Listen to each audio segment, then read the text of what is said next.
ये झूठी पार्टी के साथ काम करने वाले नेता और मंत्री कौन हुए? राठी जी मेरे सवाल का जवाब दीजिए। अगर बीजेपी झूठी पार्टी है एक नंबर की और आप ये बोल रहे हैं कि बीजेपी का मतलब ही झूठी पार्टी होता है, तो सुनिए ना, सुनिए, तो फिर इस पार्टी के साथ रहे जो नेता हैं वो कौन हुए? मैंने सुना नहीं, दोबारा से एक बार आप रिपीट कीजिए। आप भी ना जाट भाई बड़े कमाल के हैं, काम की बातें सुनते नहीं है। नहीं, मैं ये कह रही हूँ कि बीजेपी अगर मान लीजिए झूठी पार्टी है एक नंबर की, तो उस पार्टी के साथ 5-5 साल जिन्होंने रहे हैं वो लोग कौन हुए? देखिए, कई बार बहकाया जाता है रूबिका जी, चीजें समझ में आती हैं बाद में। अभी मैं बता दूं 2014, 2017, विजय भाई मत कीजिए ना, उसी जनता ने इनको दिया। आप ये बताएं, मैं जो सवाल पूछ रही हूँ उसका जवाब दीजिए ना विजय भाई। जो सवाल पूछ रही हूँ मैं बात कर रही हूँ गन्ने की, आप गिनवा रहे हैं आम।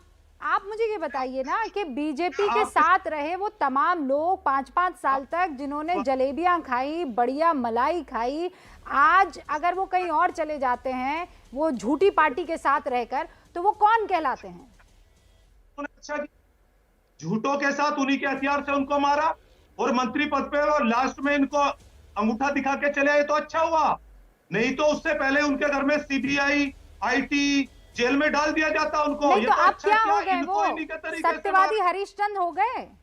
जैसे ही लाल टोपी पहनी तो उनको जो है आपने उनके दाग धो दिए सारे। बोलने की हिम्मत रखता हूँ, स्वामी प्रसाद मौर्य जी का नाम लीजिए ना, धर्मवीर सैनी जी का नाम लीजिए। आप कहिए ना टीवी पे कि जो सैनी समाज है, मौर्य समाज है, वो झूठा था। आप यही जताना चाह रही हैं क्या टीवी पे? ये विक्टिम कार्ड जो आप खेलना शुरू कर जाते हैं ना, तो फिर उस लिहाज से तो आप नहीं, आप स्वामी प्रसाद मौर्य, अगर स्वामी प्रसाद मौर्य को कुछ कहना, उनके समाज को कुछ कहना होगा, तो फिर उस लिहाज से तो एक मौर्य यहाँ, एक नहीं कितने मौर्य यहाँ इस पार्टी में भी है, तो उनको अगर आप गाली दे रहे हैं तो पूरे समाज को गाली दे रहे हैं। ये समाजवादी पार्टी की मूल भावना नहीं है। नहीं सुनिए ना, तो केशव प्रसाद मौर्य के बारे में आप कुछ गलत नहीं बोलेंगे ना विजय राठी जी? क्योंकि अगर केशव प्रसाद मौर्य को गलत कहा तो पूरे के पूरे आप उनके कौम को गलत कह देंगे। स्वतंत्र देव सिंह को आप कुछ भी गलत नहीं बोलेंगे, क्योंकि उनको बोलेंगे तो पूरे के पूरे आप उनके समाज को बोल देंगे। नहीं, हाँ रूबिका जी, मैं बताता हूँ आपको, जब केशव प्रसाद मौर्य को स्टूल पे बैठाया जाता है, नहीं आप बात समझिए, जब केशव प्रसाद मौर्य को स्टूल पे बैठाया जाता है और हम ये कहते हैं पिछड़े समाज के व्यक्ति का सम्मान नहीं कर रहे हैं ये, तो इस पे हमने क्या गलत कहा?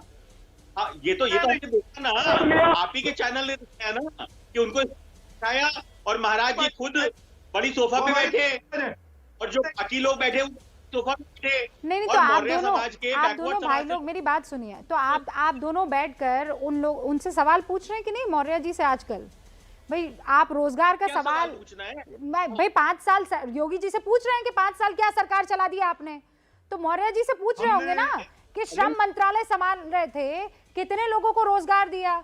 चाय वाय पर चर्चा कर लेते हैं स्वामी प्रसाद मौर्य से कि नहीं, कि श्रम मंत्रालय में क्या किया, कितना श्रम किया आपने मंत्री के तौर पर? रूबिका जी वो तो कह रहे हैं ना भारतीय जनता पार्टी को क्या करने देते, काम तो डिप्टी सीएम तक नहीं कर पाए। केशव प्रसाद मौर्य की जांच करवा दी थी, पीडब्ल्यूडी मिनिस्टर थे योगी जी ने, दोनों में बातचीत नहीं थी। पूरे 4.5 साल सबने देखा है, बातचीत नहीं थी। जब उनके बेटे की शादी हुई योगी जी तब उनके घर पे गए। राठी जी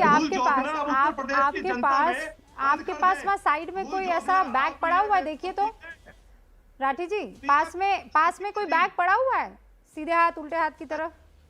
रूबिका कोई बैग पड़ा है जिसमें हाजिर जवाबी रखी हुई है? ये मेरा कॉम्प्लीमेंट है राठी जी आपके लिए, लीजिए। मैं सुन रहा हूँ आपको। वो जाट का छोरा है, सारे कॉम्प्लीमेंट समझ में आते हैं और सारे कॉम्प्लीमेंट का जवाब देना आता है उसको। अग्रवाल जी वो जाट के छोरे हैं तो मैं राजस्थान की छोरी हूँ, राजपुताना हम भी हैं। और मैं अग्रवाल जी यही तो हिंदुस्तान की ताकत है, क्या बात कर रहे हैं आप?